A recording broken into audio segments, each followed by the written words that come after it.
भैया सर, एक सेकंड भैया, आपने बहुत अच्छा गाना लिखा है। शुरू से आपको हम फॉलो करते रह रहे हैं, करीब 8 से 9 साल से रिपोर्टिंग कर रहे हैं प्रॉपर भोजपुरी मीडिया की। लेकिन जो दो शख्स की बात कर रहे हैं, स्पेशली मैं इसलिए आया हूँ कि आप आने वाले से पूछा जाएगा कि जो भोजपुरी हमारा एक परिवार है, जहाँ पे मन मुटाव होता है, फिल्मों को लेकर कंट्रोवर्सी किया जाता है, फिल्म को प्रचार करने के लिए तरह तरह के हथकंडे अपनाए जाते हैं, लेकिन एक परिवार में आके दिन भर स्टारों का उपनाम लिया जाता है, इस तरीके से हम जो रिपोर्टर्स हैं उनको गरियाया जाता है। उस स्टार को अपने आप को कथा कथित स्टार कहते हैं, तरह तरह के नाम उनके हैं दिए जाते हैं, और वो फिल्म के मुहूर्त पर एज ए मंच पे रिप्रेजेंट होते हैं। तो आपकी गरिमा पे तो सवाल उठती है ना। आपके बगल में वो बंदा बैठा हुआ है, तो गरिमा तो आपकी हो रही है, या फिर या हमारा सवाल पूछने का तरीका गलत है? अब आपको मैं बताया था जी, कोई बारात जाती है जी, तो उसमें तरह तरह के लोग जाते हैं, जी, ठीक है। जी। कौन किस परिस्थिति में आया, इससे सिनेमा को मत जोड़िए।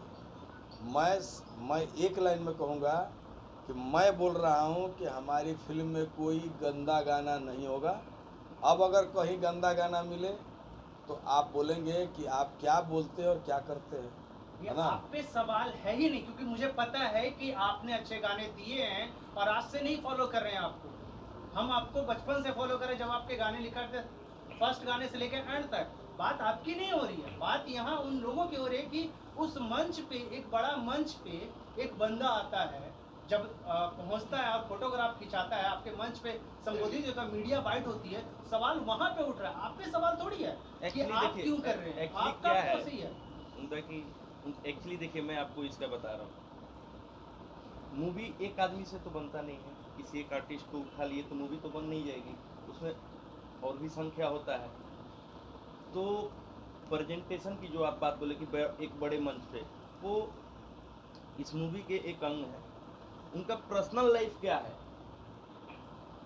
टीम को उससे कोई मतलब नहीं है। वो पर्सनल लाइफ में क्या करते हैं उससे कोई मतलब नहीं। सर, फिर आप कह रहे पर्सनल लाइफ से कैसे नहीं? फिल्म एक छवि होती है, समाज की एक छवि होती है। यदि वो बंदा दिन भर तो फिर उसी चीज को अपने कहानी में आप छवि क्या कह रहे हैं? रियल कैरेक्टर को जिन्होंने मर्डर किया है, क्या उसको भी आप ले सकते हैं? किसके खिलाफ गरियाता है? ठीक है, इस टॉपिक पे सारे स्टार के खिलाफ वो बोलते हैं। क्यों गरियाता है?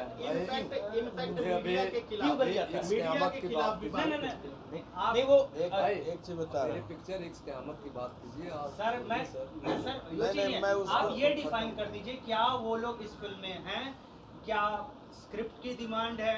क्योंकि ये बहस बहुत बड़ी होती है। सिंपल सी बात है, क्या उन्हें उपनाम दिया जाता है, जैसे वो लोगों को उपनाम देते हैं, और वो उपनाम वो सीधा सीधा बंदा इसमें है? मम्मी को माँ को गाली, एक माँ शब्द होता है सर, जो कि सबके लिए सामान्य होता है, और माँ शब्द बहुत बड़ा होता है। वो किसी एक्टर की माँ को, किसी रिपोर्टर की माँ को सीधा गाली देते हैं, तो क्या उन जैसे लोगों को फिल्म में दे करके प्रमोट करना और उन जैसे लोगों को हौसला देना कि माँ की गाली दोबारा आप किसी रिपोर्टर को दे सके या दोबारा किसी स्टार को दे सके, तो क्या ये उचित है?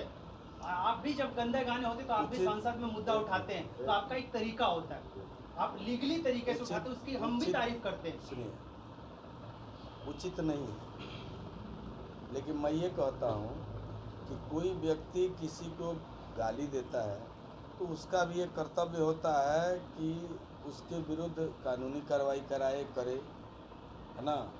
या जिस तरीके से वो आ रहे हैं उस तरीके से आप भी आए।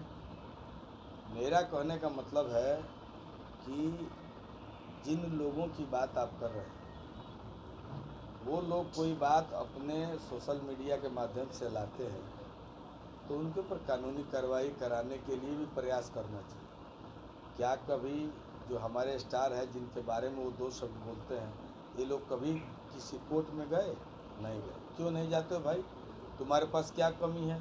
और जिन स्टारों की बात करते हैं, ये स्टार भी पत्रकारों को गलत बोलते हैं। ये खुद जिनकी आप तरफदारी कर रहे हैं, ये लोग किसी के हैं?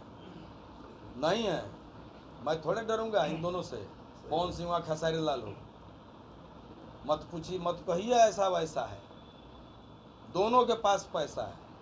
मैं बोलता हूँ, सुन लीजिए, पढ़ लीजिए, इन दोनों का चरित्र बता रहा है।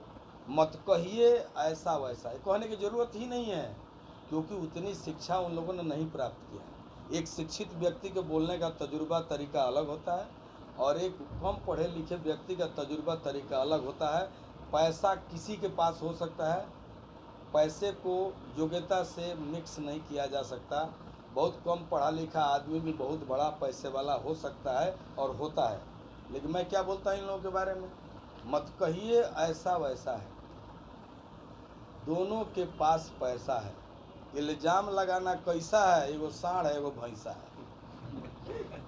एक सवाल ये सर- दोनों जो लोग हैं, ये पवन सिंह और खेसारी लाल, इनके बारे में बात करना ही बेकार है, इसलिए कि ये लोग की बात भी पत्रकारों के विरुद्ध भी गड़बड़ सड़बड़। अभी पवन सिंह आए थे पटना, क्या नहीं बोले। मैं उस सभा में था, सर, उस आयोजन में था, उठ के चला गया।